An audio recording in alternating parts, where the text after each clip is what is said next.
सबसे important part यहाँ NEET में क्वेश्चन क्या आते हैं हम देखते हैं। तो डीएनए से डीएनए बनना क्या कहलाता है बेटा? एनसीईआरटी ने बोला कि हमारा 3rd से 5' वाला क्या होता है? टेम्पलेट स्टैंड है। आप इसको ऐसे याद रख सकते हैं, 3 3 और 3 से हो गया टेम्पलेट स्टैंड। ये नीट का कॉन्सेप्ट है बेटा, बहुत इंपॉर्टेंट कॉन्सेप्ट यहां से बनते हैं और तीनों के मैंने ये क्वेश्चन बता दिए जहां से सारे क्वेश्चन आते हैं। सिंगिंग के साथ अपने स्ट्रक्चरल जीन को ट्रांसक्राइब करते हुए चले जाएंगे तो कभी प्रॉब्लम ही नहीं आएगी। लेकिन आप अगर अपने आप को अल्टर करा लिए तो लास्ट में आपका अंत निश्चित है, जो कि हम कभी नहीं चाहते। हेलो माय डियर स्टूडेंट्स, तो आइए हमारी फटाफट सीरीज में हम अपनी नेक्स्ट सीरीज लेते हैं विच इज ट्रांसक्रिप्शन, और पूरे 4 नंबर इस फटाफट एक्सप्रेस में सवार होके हम पाते हैं। ठीक है, सो लेट्स बिगिन। तो हम देखते हैं हमारा आज का गोल क्या है, ट्रांसक्रिप्शन क्या होता है, ट्रांसक्रिप्शनल यूनिट क्या होती है, एंड ट्रांसक्रिप्शनल इन प्रोकैरियोट्स। इसमें हम सारे नीट के जितने इंपॉर्टेंट कॉन्सेप्ट हैं हम सारा एक ग्लिम्स में और फटाफट तरीके से देखेंगे। तो सबसे पहले हम स्टार्ट करते हैं central dogma of molecular biology which is the core part of our molecular biology. ठीक है, तो बच्चे इसमें ध्यान से देखिए, central dogma of molecular biology, सबसे पहला क्वेश्चन यहां आता है गिवन बाय फ्रांसिस क्रिक। ठीक है, फ्रांसिस क्रिक, और एनसीईआरटी ने इसको बोला है जेनेटिकल इंप्लीकेशन के लिए एक रिवोल्यूशनरी स्टेप था। ठीक है, अब इसमें होता क्या है, जैसे हम जानते हैं हमारा डीएनए, डबल स्ट्रैंडेड डीएनए से डीएनए का बन जाना रेप्लिकेशन, अब डीएनए से आरएनए का बन जाना ट्रांसक्रिप्शन, और आरएनए से प्रोटीन का बन जाना ट्रांसलेशन कहलाता है। सबसे इंपॉर्टेंट पार्ट यहां नीट में क्वेश्चन क्या आते हैं हम देखते हैं। तो डीएनए से डीएनए बनना क्या कहलाता है बेटा? डीएनए से डीएनए बनना क्या कहलाता है? रेप्लिकेशन। और इस डीएनए से आरएनए बनने को क्या बोलते हैं हम? ट्रांसक्रिप्शन। और इस एमआरएनए से प्रोटीन बनने को हम क्या बोलते हैं? ट्रांसलेशन। ये तीनों प्रोसेसेस आपके यहां क्वेश्चन में आते हैं।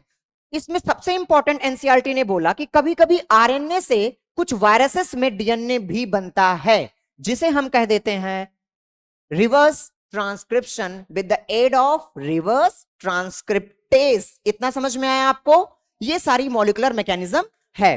तो अगर मैं इसमें बात करूं, डीएनए ये हमारा पेरेंटल डीएनए है जो कि एस फेज में, बेटा बहुत इंपॉर्टेंट, पता नहीं कितनी बार सवाल आया इससे, S phase of cell cycle में क्या करता है? रेप्लिकेट करता है, और रेप्लिकेट करके क्या बनाता है? अपनी ही तरह सेमी कंजर्व्ड कॉपी बनाता है डीएनए की, which is aided by enzyme called, DNA पे डिपेंड होके डीएनए को बनाने वाली, पॉलीमराइज करने वाली डीएनए डिपेंडेंट डीएनए पॉलीमरेज।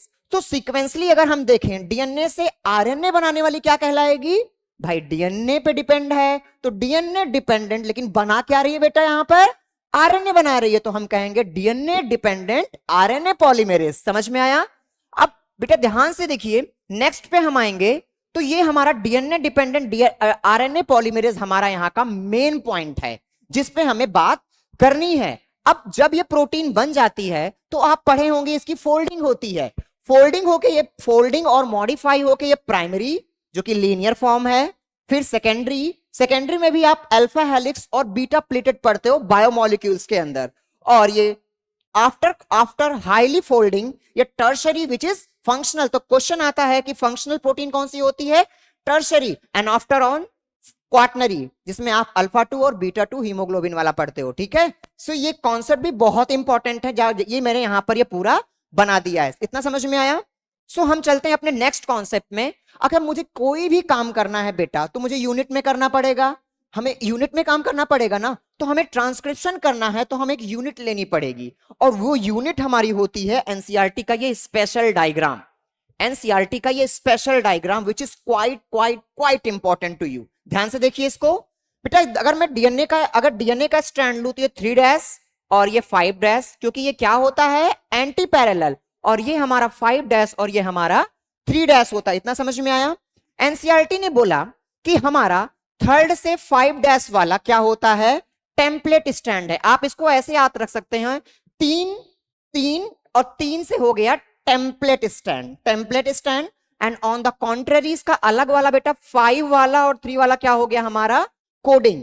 अब बच्चा यहां बात ये फंसती है कि यहां आगे और पीछे दो कौन से सीक्वेंसेस हैं, ठीक है।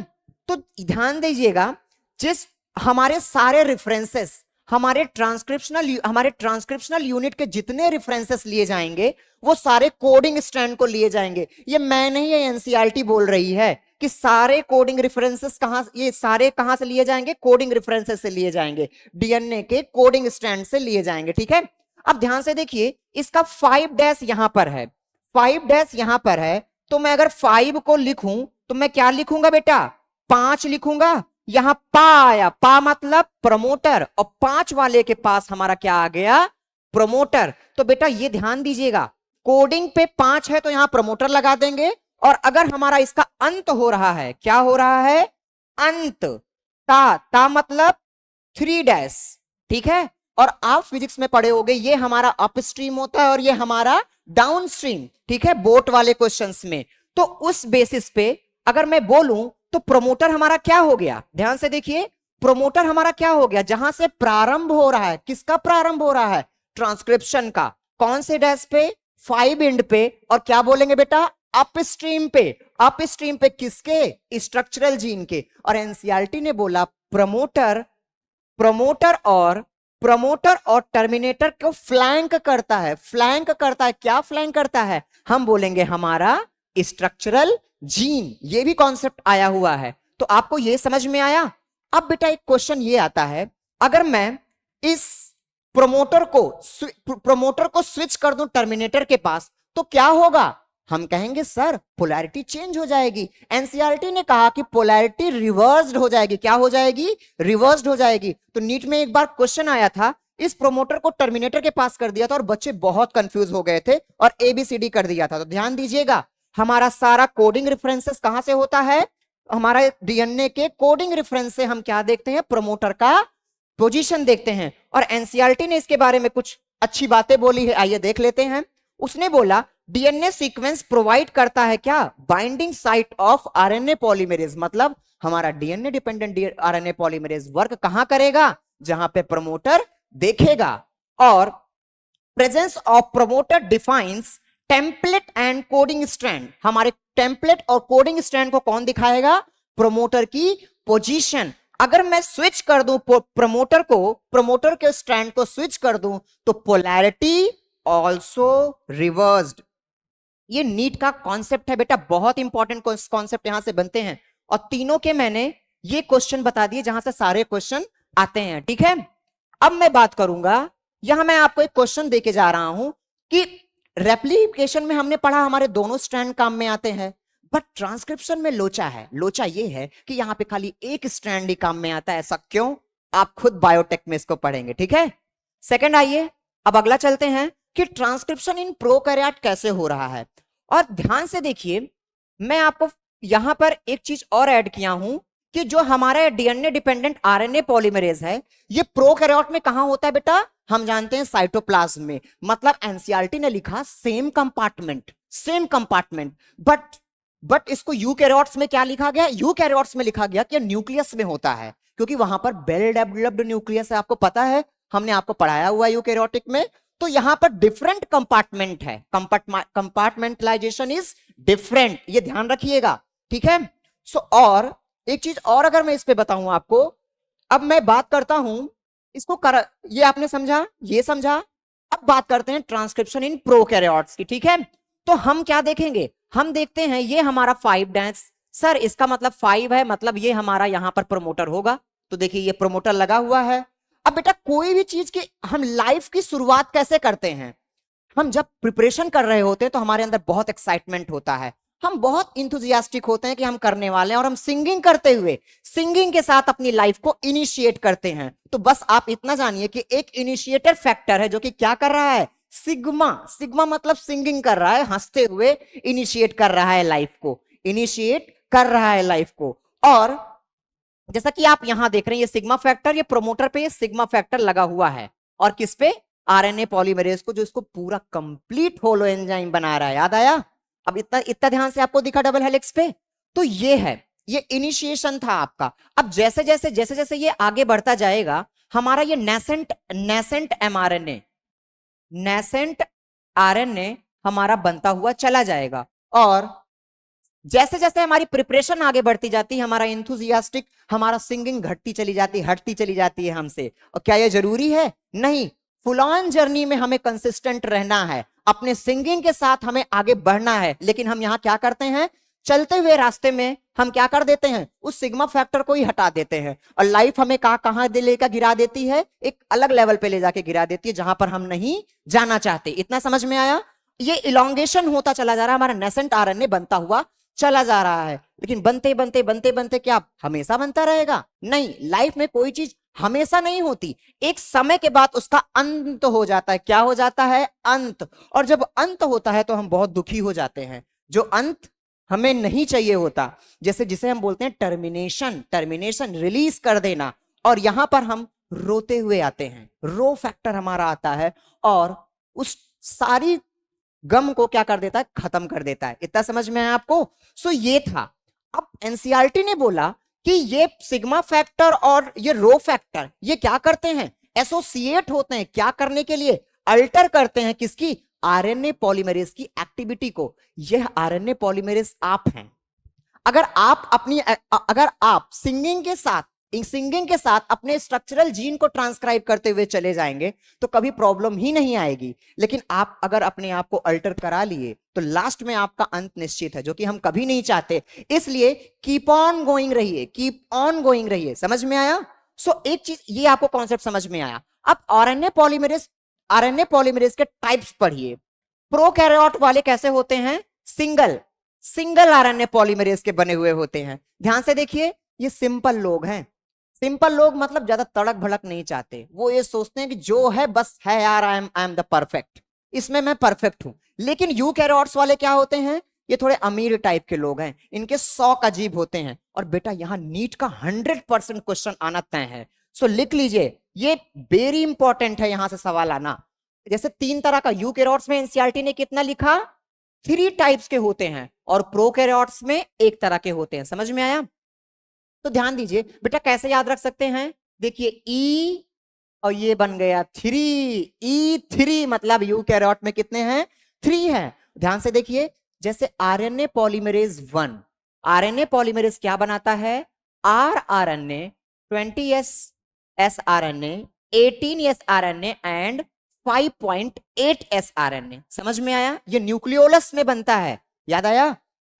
अब आरएनए पॉलीमरेज 3rd का देखेंगे, ये बनता है, ये टीआरएनए बनाता है, 5sRNA बनाता है और SNRNA बनाता है। समझ में आया?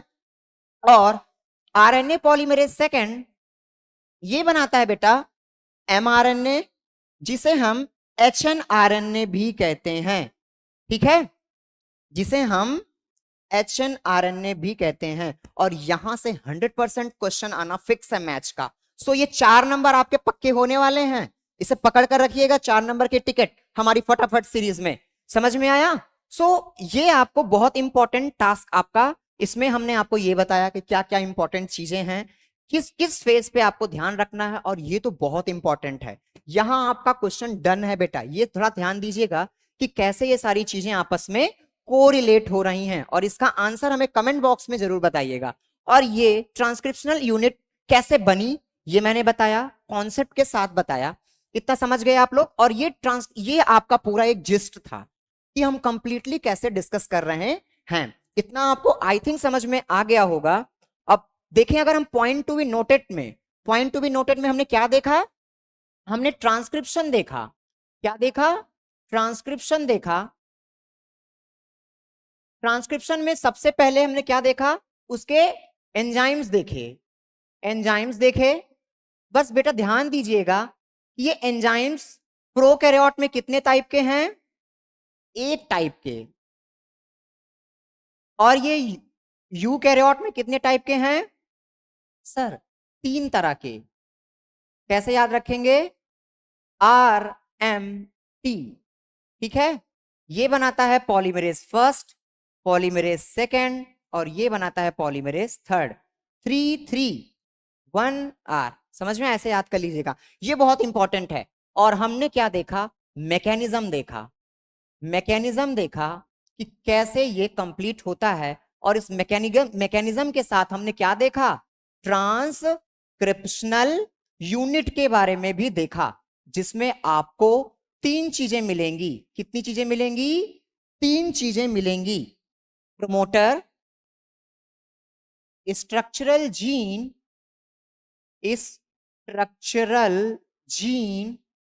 एंड लास्ट क्या हो गया, अंत, मतलब टर्मिनेटर।